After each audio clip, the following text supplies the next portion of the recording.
Hello बच्चों, मैं हूं आपका अपना रवि भैया और मैं आ गया हूं आज 15 मिनट सीरीज के अंदर चैप्टर लेके जिसका नाम है लाइफ प्रोसेस। आज हम इस चैप्टर को बहुत ज्यादा डिटेल में पढ़ेंगे और देखेंगे समझेंगे कि हमारे कॉन्सेप्ट को हम किस तरह से और अच्छा कर सकें और हमारे मार्क्स डिडक्ट ना हो। चलिए बच्चों स्टार्ट करते हैं। सबसे पहले आता है आपके पास रेस्पिरेटरी सिस्टम और ये सारा कुछ आपको दिया हुआ है एक फ्लो चार्ट के फॉर्म में। नेक्स्ट हम बात करते हैं टॉपिक की। तो टॉपिक में सबसे पहले आता है मैकेनिज्म ऑफ ब्रीदिंग। ब्रीदिंग के अंदर दो चीजें आती हैं, एक होता है इनहेलेशन, एक होता है एक्सहेलेशन। अगर मैं सांस अंदर ले रहा हूं तो इनहेलेशन, अगर सांस बाहर छोड़ रहा हूं तो एक्सहेलेशन। और इन दोनों के अंदर जो सबसे इंपॉर्टेंट रोल प्ले करता है वो है हमारे रिब्स के अंदर लगे हुए इंटरकॉस्टल मसल और डायफ्राम। अगर डायफ्राम और इंटरकॉस्टल मसल कॉन्ट्रैक्ट करते हैं तो इनहेलेशन होता है, अगर डायफ्राम और इंटरकॉस्टल मसल लगे हुए हमारे रिलैक्स करते हैं तो एक्सहेलेशन कंडीशन बनती है। नेक्स्ट हम बात करते हैं बच्चों, आपके पास आता है ये डे लाइट प्लांट। आप देखते हैं यहां पर डे और नाइट के अंदर, डे के अंदर क्या होता है, प्लांट CO2 लेता है और ऑक्सीजन छोड़ता है, जबकि नाइट के अंदर सारी की सारी चीजें उल्टी हो जाती हैं, अपोजिट एकदम। अच्छा, रेस्पिरेशन जो होता है लीव्स के अंदर वो स्टोमेटा के थ्रू होता है, ग्रीन स्टेम के अंदर स्टोमेटा के थ्रू होता है और वुडी स्टेम के अंदर लेंटिसल प्रेजेंट होते हैं। नेक्स्ट हम बात करते हैं बच्चों human circulatory system. Human circulatory system के अंदर आपके पास आता है ब्लड। ब्लड एक तरीके का कनेक्टिव टिश्यू होता है जो कि कंसिस्ट करता है बहुत सारी चीजों को, जिसमें आपके पास प्लाज्मा, आरबीसी, डब्ल्यूबीसी, प्लेटलेट देखने को मिलते हैं। प्लाज्मा जो होता है एक फ्लूइड होता है जो कि क्या करता है, ट्रांसपोर्ट करता है फूड के लिए, साथ साथ बेसिकली गैसियस ट्रांसपोर्टेशन में भी हेल्प करता है। नेक्स्ट हम बात करें आरबीसी। आरबीसी हीमोग्लोबिन को कैरी करता है जो कि ऑक्सीजन को कैरी करता है। ठीक है, व्हाइट ब्लड सेल आपके डिफेंस मैकेनिज्म में हेल्प करते हैं, तो प्लेटलेट आपका ब्लड को कोगुलेट करने में हेल्प करता है। नेक्स्ट हम बात करते हैं, हमारे पास ये तीन टर्म आते हैं, arteries, veins and capillaries. Capillaries एक तरीके का कनेक्शन होता है जो कि मिक्स करने में हेल्प करता है ब्लड को, साथ में आपके पास वेन्स होते हैं जो यूजुअली कैरी करते हैं डीऑक्सीजनेटेड ब्लड को, एक्सेप्ट पल्मोनरी वेन। आर्टरीज जो होती हैं, अगर मैं आर्टरीज की बात करूं तो वो कैरी करती है ऑक्सीजनेटेड ब्लड के लिए, एक्सेप्ट पल्मोनरी आर्टरी। अगर हम लोग बात करते हैं आर्टरी और वेन्स में से, तो आर्टरी जो होती है वो थिक होती है एज कंपेयर टू वेन और इसका प्रेशर भी ज्यादा होता है, जबकि वेन जो होती है वो थिन होती है और उसका प्रेशर ज्यादा नहीं होता है। नेक्स्ट हम बात करते हैं ह्यूमन हार्ट की।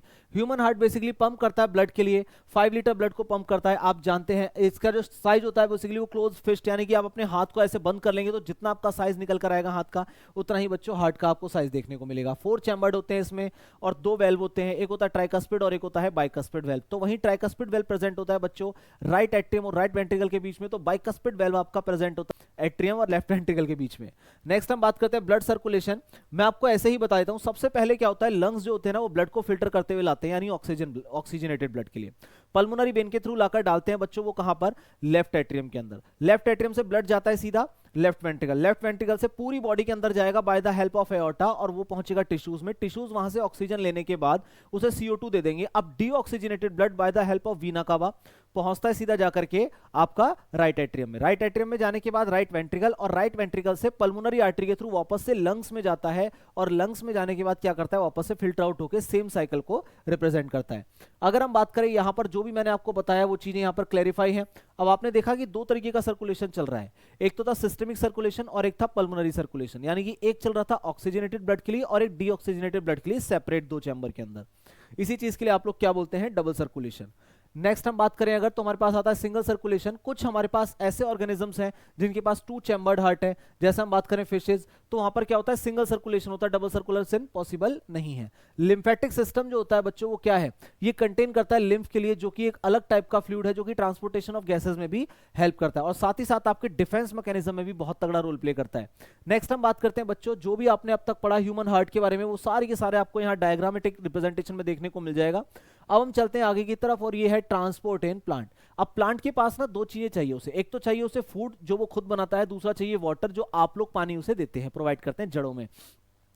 तो यहां पर ना होता क्या है कि ट्रांसपोर्ट ऑफ फूड और मिनरल जो होते हैं ना वो दो तरीके से जा सकते हैं, एक होता है रूट प्रेशर और एक होता है बच्चों ट्रांसपायरेशन। रूट प्रेशर का मतलब ये हो गया कि सबसे नीचे डाउनवर्डली जहां पे रूट प्रेजेंट होती है वहां से प्रेशर जनरेट होता है, सक्शन पंप की तरह काम करता है और पहुंचता है पूरा टॉप तक।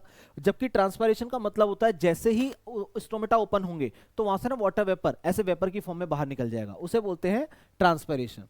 नेक्स्ट हम बात करें बच्चों, हमारे पास आता है क्या, xylem and phloem. Xylem and phloem के अंदर अगर मैं जाइलम की बात करूं तो ये कैरी करता है जल को और फ्लोएम कैरी करता है फ्लूइड।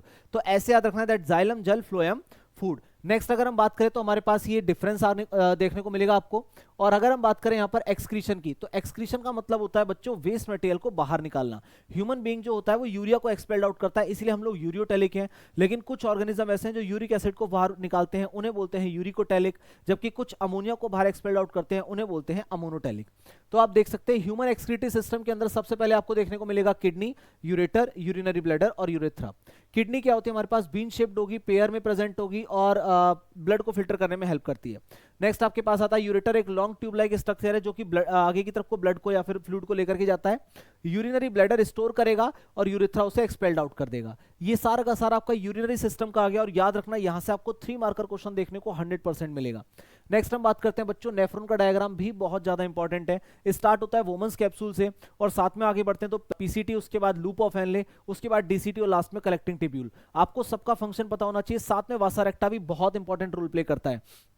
तो इसके अंदर होता है सबसे पहले ब्लड आया, फिर पीसीटी, पीसीटी से loop of Henle, then DCT और यूरेथ्रा से या बाहर हो जाएगा। और उससे भी पहले आता है बच्चों एक टर्म जिसे बोलते हैं कलेक्टिंग डक्ट, जो कि सारी चीजों को कलेक्ट करके और बाहर की तरफ को फ्लूइड को या वेस्ट मटेरियल को बाहर निकाल देगा। ये सारे के अंदर आप लोग देख सकते हैं बहुत अच्छे से आपको देखने को मिलेगा। गैसियस वेस्ट वगैरह हो गया, सब चीज मिल जाएगी आपको। नेक्स्ट हम बात करते हैं बच्चों कि हमारा ये जो चैप्टर है वो यहाँ पर आने के बाद हो गया है कंप्लीट। अगर आप लोग इस चैप्टर के साथ यहाँ बने हुए हैं तो फटाफट से जाकर के इसके पीवाईक्यू करें और अपने चैप्टर को कर लीजिए स्ट्रॉन्ग। Thank you.